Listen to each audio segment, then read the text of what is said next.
How do you actually change your life? How do you make fitness a sustainable lifestyle change? You might hear people talk about all the time, oh, a healthy and active lifestyle or lifestyle change. And I think unfortunately, diet culture is getting it a little bit wrong right now. And a lot of stuff we see online is actually diet culture with like the veil of like lifestyle change, but underneath it's still the same diets that we know don't work. So how do you create a sustainable lifestyle change that actually is not a start and stop, but starting and sticking, like restarting for the last time when it comes to fitness or your lifestyle? If you haven't met before, hi, my name's Jess. I'm the owner and head coach here at Shine Fit, and I've been a fitness coach for 7 years. I've worked in fitness and recreation for over a decade. So I've worked with thousands of women, and any questions you have about fitness, I can probably help you with in terms of making lifestyle changes. The reason we put together this I call it Education Inspiration series on YouTube. We try to release one video a week. I'm good at the filming, I'm not good at the editing, so I'm working on hiring some people on my team to help with the editing and the posting and the scheduling, but that's a different story for a different day. These are a lot of the questions that I get asked, or a lot of things I coach existing members through, and then I just put them into videos, or like FAQ, like most frequently asked questions or most commonly dealt with problems. And one of them I see a lot is people coming in who are either beginners or they've been on the hamster wheel of like starting, stopping again for years. And usually we help these people. And I've broken it down into a framework that's I'm gonna give to you now for free in this video, or if you're listening to the audio, that's obviously fine too, of what it takes to start and actually stick with something.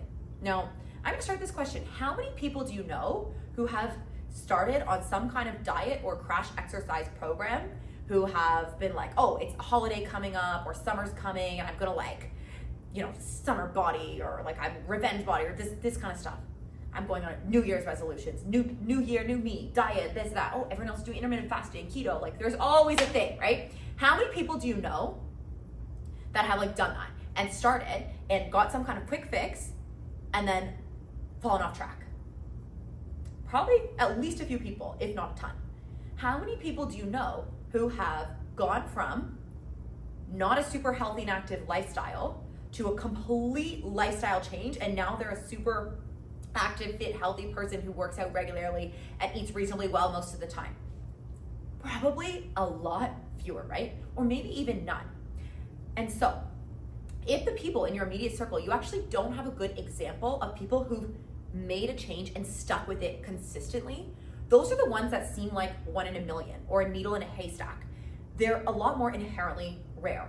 And so the more we see of this quick fix of people you know doing this thing and this short-term result thinking, the more familiar it feels in your brain because you see it happening all the time. And a lot of times it's like deep down, you've done it enough times, and deep down there's that voice saying like, really, like, is this time that we've done this before?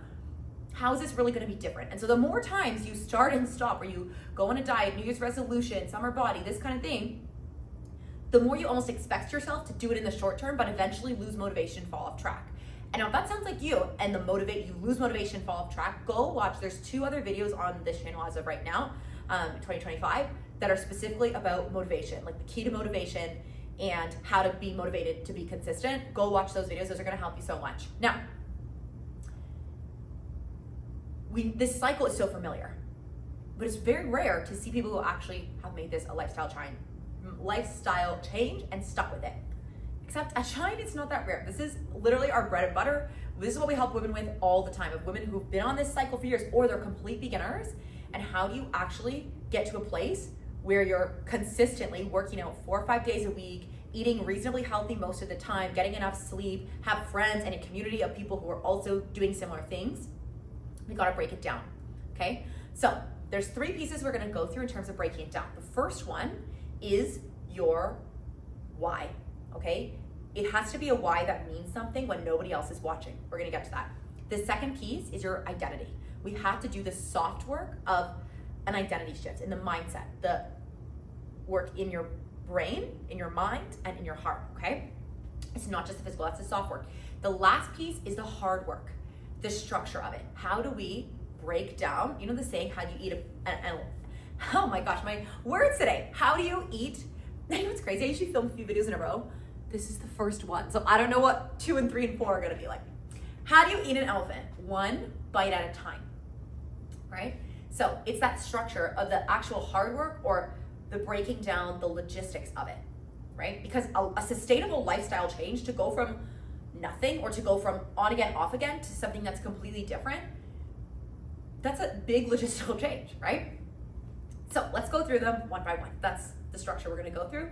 And if you follow these steps, well, I can't say it's for sure gonna work for you, but I can say I've seen these steps work for other people, and I've refined these steps as they've worked better and better for other people. So do with that what you will.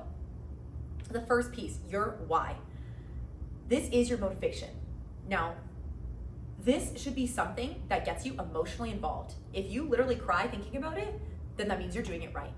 So if your motivation, like if I'm asking you, why do you want to make this change? And the first thing you say is, well, it's New Year's, or this is a crazy one I hear sometimes, I want a revenge body.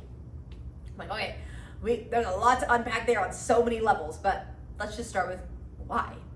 And then it usually goes something along the lines of, I'm frustrated, I'm mad, I feel like I've lost myself, or a piece of me is missing and I want to get my spark back. I want to feel like the best version of myself. I want to feel confident, strong, empowered, whatever it is. So that's a second layer. Then I'm going to ask again, well, why is that important to you? And a lot of people, eventually you get to a point where you're like, I realize this is the kind of values I want to have, and this is the kind of person I want to be, right? I want to be the kind of person that's strong, that always says yes when their friends ask, do you want to go do this hike, or do you want to do this activity? I want to be able to say like, hell yeah. I don't want to think, am I going to be able to do it? I don't want to think, am I going to be able to carry my groceries home from the store? I don't want to think, if I have to take my dog to the vet, am I going to be able to lift him? So it gets to this like fundamental of like the kind of person you want to be, right? For some people, especially I see with moms or parents, it's like, well, why? Eventually, pretty much the only time I can see this work with an external motivator is with parents. Because like, well, I want to set a really good example for my kids. That's the kind of parent I want to be. I'm like, okay, unless like that's the asterisk. Otherwise, if you're like, well, I want to, like, revenge body is inherently external, right? That's not a deep enough reason. It needs to come internal. It needs to be a core of who you are. Make sense?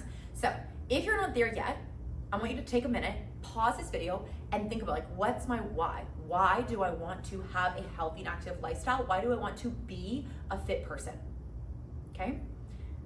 Once you're done that, click play again. And this is part 2. This comes down to identity.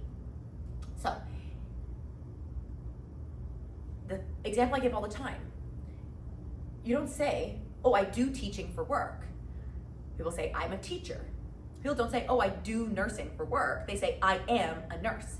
Do you see the difference between the doing and the identity piece, right? I don't say I do business. I say I am a business owner. I am an entrepreneur, which took a long time for me to say. That became a part of my identity, right? And in the beginning, I was like, who am I to say I'm an entrepreneur? Like, I don't have a business yet, or I don't have this many like sales or revenue or customers or what followers, what metric yet. And so I felt uncomfortable. It's the same thing with fitness. You have to be able to say, not, I do workouts, right? I'm doing a 6-week challenge. You say, I am a fit person. And a lot of us think we have to be able to prove that we can do a certain number of workouts or do it for a certain amount of time, or when we look a certain way, that then we will be fit. It actually works the opposite. This is like, we work on this in our 6-week challenge, in our Year of Change program. It's all about the internal, the soft, the mindset work to see yourself as a fit person, because you can be fit at any age, any shape, any size, any socioeconomic status. You can be fit. It's very much about the way you see yourself. And from the way you see yourself, then your actions will follow. So if I asked you, like, would you consider yourself a fit person? And you say no, and you're trying to make a lifestyle change, like, we got to work on that. You got to start telling yourself, before you even believe it, you have to start saying, like, I am a fit person, because this is the confirmation bias of your brain. It's going to start to look for examples of confirmation for that to be true. The more you say, I'm not a fit person yet, the more your brain's gonna be like, oh, like, yeah, you couldn't walk up those stairs. Whereas if you start to say, I am a fit person, you're gonna start to think like, oh, wow, yeah, I'm less winded than the last time I walked up those stairs. So it's very much in the mindset. We have to shift that identity. I can't help you that in this video alone, but go to the channel or send us a message. Like, this is what we do, okay? Shifting that identity to I am a fit person. Now, the last piece, this is the logistical, this is the tactical, and also what I call the hard work. The analogy I said before of how do you eat an elephant one bite at a time? How do you go from like what's comfortable and familiar, and like you're starting, you're going really bananas, you fall off track, you lose motivation, you do it, you don't, you feel guilty, you blah blah blah blah blah blah blah blah blah. Like this whole like drama and cycle around fitness, to like think of people you know, hopefully you know, or even like people online, maybe you don't know them, athletes or really fit people. Is there this kind of drama around fitness in their life? Okay, sometimes, maybe the gym pros, I don't know, a little bit, but think of like Olympic athletes. They're like, oh, I gotta go train today, and I gotta get my runners, and I gotta, like, they're just like, oh yeah, I'm training today. It's just like part of their life, right? They're not like, oh my God, I'm going on vacation, and what am I gonna do there? I'm gonna fall off my diet, I'm gonna do this. They're like, I'm going on vacation. You know, it's very like, okay, I'll go back to my normal training next week. We need to get to that level of like chill about it. Does that make sense? So people who are like doing fitness, who are fit at the highest of levels, there's not this same level of like stress and drama. It's just like part of their routine, part of their life. And I hear this all the time. I need a routine, I need structure. And then the other thing I hear is I need accountability. Can't help you with accountability in this YouTube video, but I can help you with the structure and the routine. So instead of this chaotic structure, we want to break it down. Making a change for a year or for a decade or for a lifetime seems really overwhelming. And so it's easier to just keep picking the quick fixes, because you're like, okay, well, two week ab challenge, right? Do you actually believe you can build abdominal muscles in 2 weeks, respectfully? Like, I hate to break it to you, like, it's great marketing, but it's not how it works. We know this, okay? But we keep thinking like, oh, this is so overwhelming, this idea of a lifestyle change or decades or a lifetime, or like just like not being stressed about going on vacation, that like I'm just gonna pick the thing that feels easier now. And it feels easier because it has a like catchy headline and it seems like you'll get a quick win. But if we're only just searching for these 2 week wins, it's not making that lifestyle change. You have to fundamentally shift your perspective on it. So breaking it down, say we have a program called Year of Change, okay? Year of Change, we don't just say you walk in on the first day and we're like, okay, are you ready to commit to a year of change?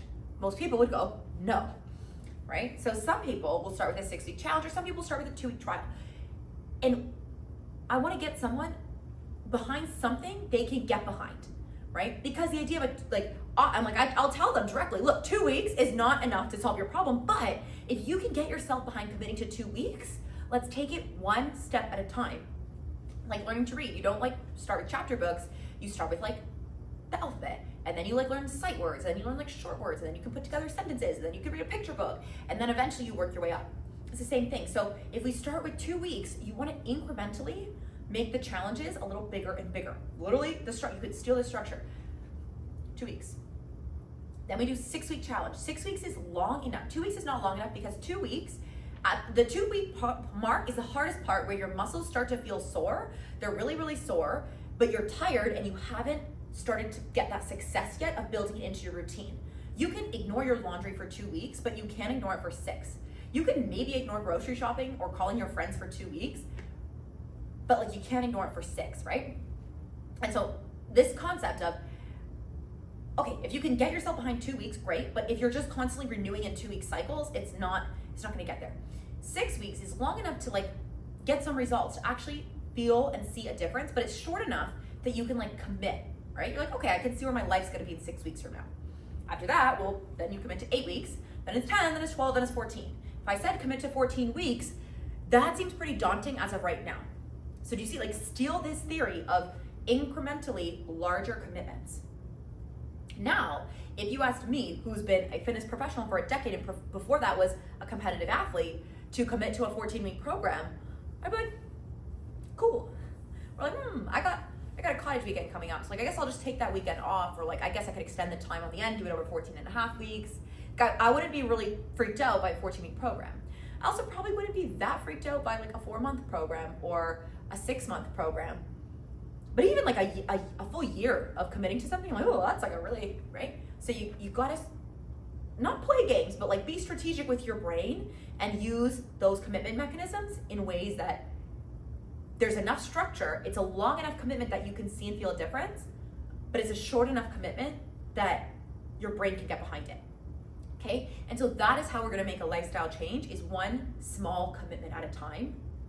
Because if you commit to something too big, it's like, I'm gonna build $1 billion business, but you have not made your first sale. You're like, well, of course it didn't work, right? It needs to be a commitment, like a promise to yourself that you can keep, that you feel like, maybe I won't get it perfect, but like I can keep this commitment to myself.